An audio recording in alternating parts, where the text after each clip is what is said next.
ndabasuje cyane kandi bahaye ikaze mwe mwese bakunzi b'ibiganiro bya Menya TV. Iyi ni channel ibasha kuduha amakuru menshi atandukanye ku bintu byinshi bitandukanye twaba twibaza mu buzima bwacu bwa buri munsi. Hari ukuntu usanga abantu hari byinshi tudafite amakuru ariko n'ahandi ugomba kuyakura ni hano kuri Menya TV. Twabasobanurira byinshi bitandukanye, ngaho IQ test, ngaho indwara yo kuruka muri mu rugendo, ngaho n'ibindi byinshi bitandukanye, ndetse tubasha no gusobanura amazina twasabwe n'abakunzi bacu kugira ngo tubashe kuba twitwa amazina tuzi n'ubusobanuro bwayo.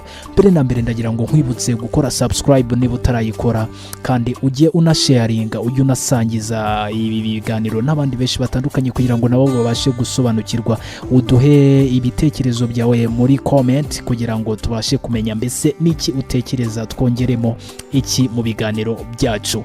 Wowe utarakora subscribe, uyu ni umwanya mwiza wo kuyikora kugira ngo ntugacikwe n'ibi biganiro bitandukanye. Uno munsi rero nabateguriye ikiganiro giteye muri ubu buryo, aho tugiye gusobanukirwa n'amazina atandukanye twasabwe n'abakunzi bacu.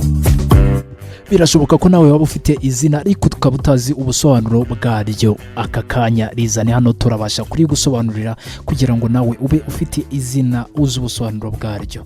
Ntako bisa kuba ufite izina uri proud yaryo, uzi n'ubusobanuro bwaryo, ku buryo kanaka kubaza ati ese izina ryo risobanura iki, ukabasha kumusubiza uti risobanura iki ngiki. Aho rero niba ujya uhura n'izo mbogamizi, zana izina ryawe hano kuri Menya TV tubashe kuri gusobanurira. N'ahandi binyuza, jya aho hasi wandike igitekerezo cyawe, ushyiremo izina wifuza ko twaza gusobanurira ubutaha.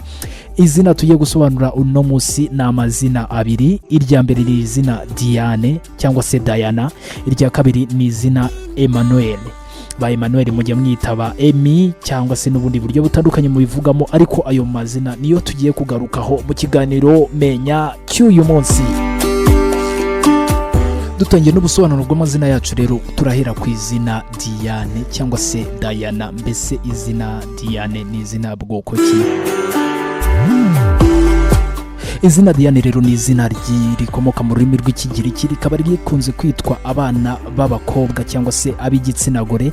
Rikaba rifite inkomoko cyane muri ibyo bihugu by'Uburayi bitandukanye, aho mu Gifaransa bavuga Diana, mu Cyongereza cyangwa se mu Kilatini cyangwa se mu ndimi zitandukanye naho bakavuga Diane.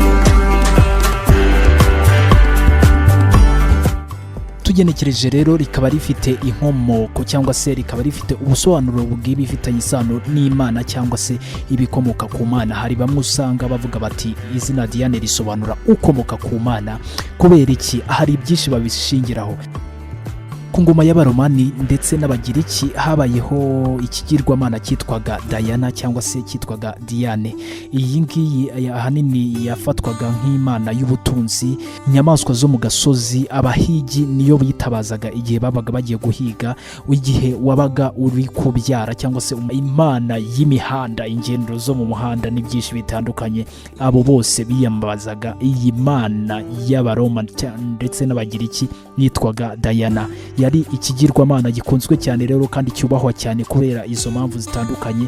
Bizeraga ko igihe ugisenze hari serivisi imwe ukeneye muri izo zitandukanye twagiye tuvuga, ugomba gufashwa kandi ugomba kubona igisubizo cy'ibibazo byawe.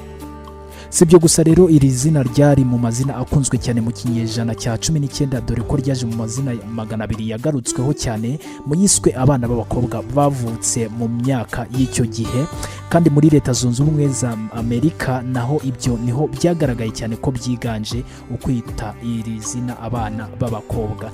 Kandi iri zina ryaje ku rutonde rw'amazina 100 akunzwe cyangwa se yitwa abana benshi ku isi mu myaka mikeya ishize cyane. Urumva ko ari izina rikunzwe, ni izina riri popular, ni izina rikoreshwa na benshi cyane. Diane rero cyangwa se Diana, hari ubusobanuro bw'imiterere n'imyifatire yabo ya buri munsi. Ese Diane cyangwa se Diana arangwa n'iki, agaragara ati?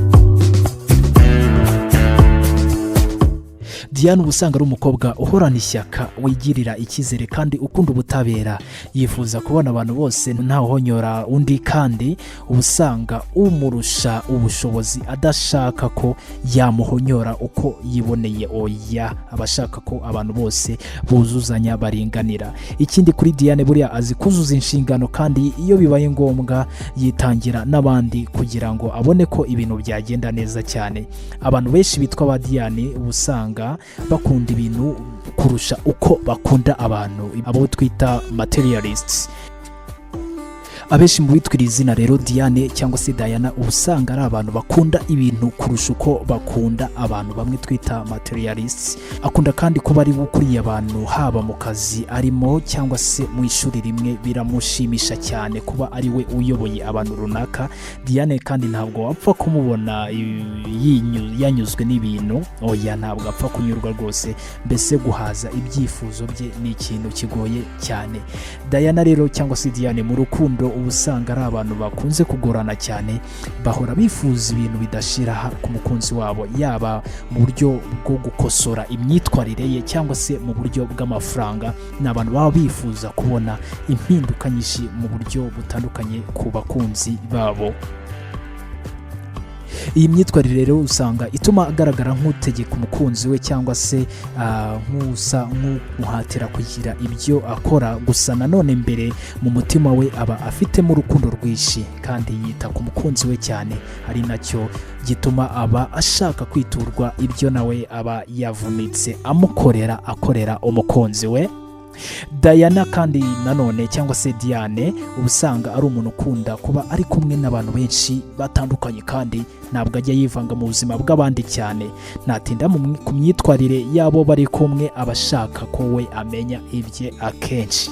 Mu bwana bwe ni umwana witwara neza kandi wumvira ababyeyi, akitaha no kuri barumuna be igihe abifite mu nshingano. Ubu usanga akora iyo bwabaga kugira ngo nibura barumuna be bagubwe neza cyane kuruta uko yafata abandi bantu.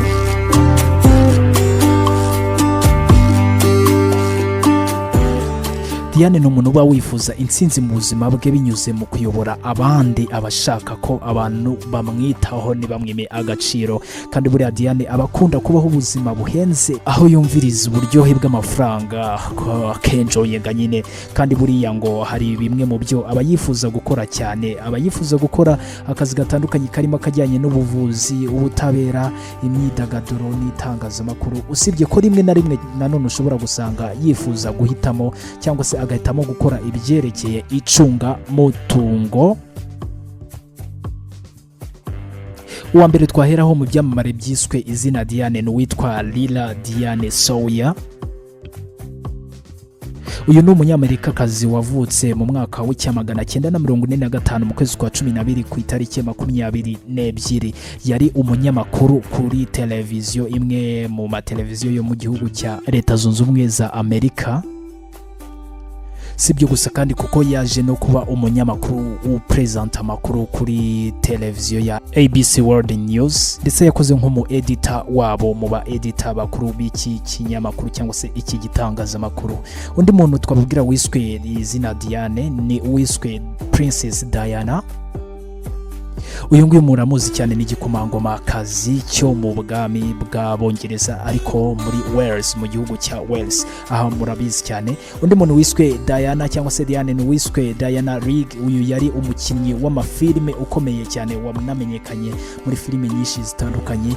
Nagenda asoreza kuwitwa Diana Krall. Uyu yabaye umutegarugori utunganya imiziki, yari umucuranzi wa piano ukomeye cyane, ndetse yabaye n'umwanditsi w'indirimbo zitandukanye zagiye zikundwa n'abantu benshi batandukanye.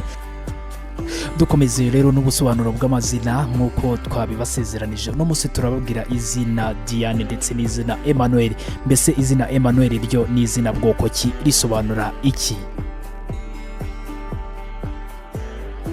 Izina Emmanuel ni izina rihabwa umwana w'umuhungu kandi rikaba rifite inkomoko mu giheburayo, mu rurimi rw'igiheburayo ku izina Emmanuel risobanura ngo Imana iri kumwe natwe. Iri zina rero ni izina rizwi cyane muri Bibiliya by'umwihariko nk'abasomyi baryo, kuko mu isezerano rya kera Yosefu yabwiwe ko umwana azabyarana na Mariya agomba kumwita izina Emmanuel, uwo nta wundi yari Yesu Kristo. Hari abo uzasanga rero bandika Manuel aho kuvuga Emmanuel, cyangwa se bakavuga mu buryo bwinshi bugiye butandukanye. Hari imico n'imyifatire rero igaragaza ba Emmanuel.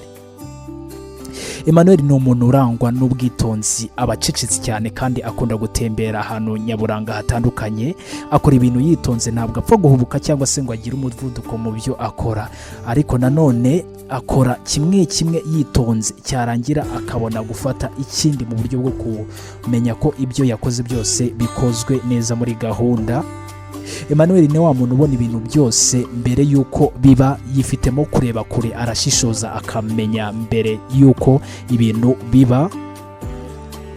Ni umuntu ucisha make kandi azi kuganira. Nubwo acisha make, ushobora kumureba ugatekereza ko atazi kuvuga cyane, ariko muri we aba ari intyoza nubwo atapfa kubigaragaza mu bandi bantu bari kumwe.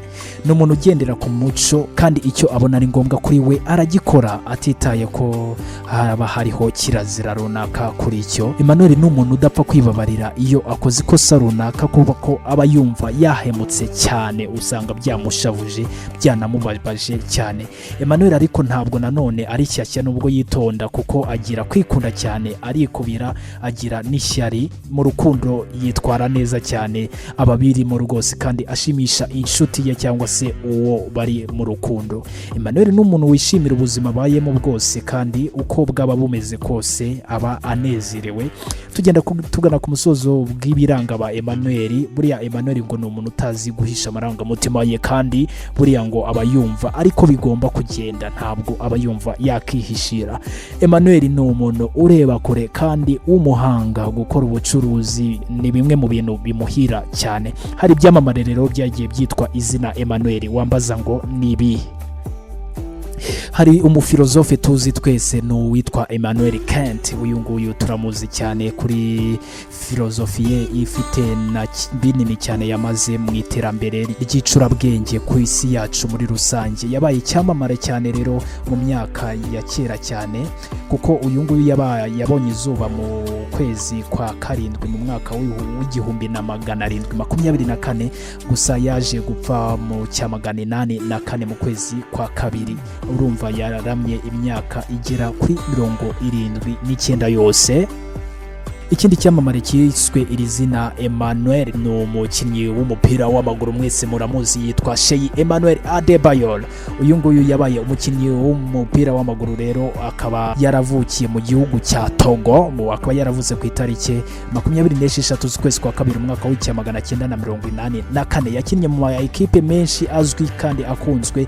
Yakinnye muri ekipe ya Arsenal, yagiriyemo ibihe byiza cyane. Yakinnye muri Manchester City, yakinnye muri Tottenham Hotspur, ndetse yakinnye no muri Crystal Palace n'izindi nyinshi zitandukanye zo mu Bufaransa nka Metz, Monaco. Yakinnye mu gihugu cya Espagne, aho yakinnye muri ekipe ya Real Madrid. Yabaye icyamamare cyane kuko yabaye umukinnyi wo muri Afurika, cyangwa se umunyafurika mwiza, ubwo yakinaga muri ekipe ya Arsenal. Ntabwo ari abanyamahanga gusa rero bitwa iri zina Emmanuel, kuko mwitwa Manishimwe Emmanuel Mangwende muramuzi cyane, ni umukinnyi w'umupira w'amaguru hano mu gihugu cy'u Rwanda, nawe ari muri bamwe bitwa ba Emmanuel.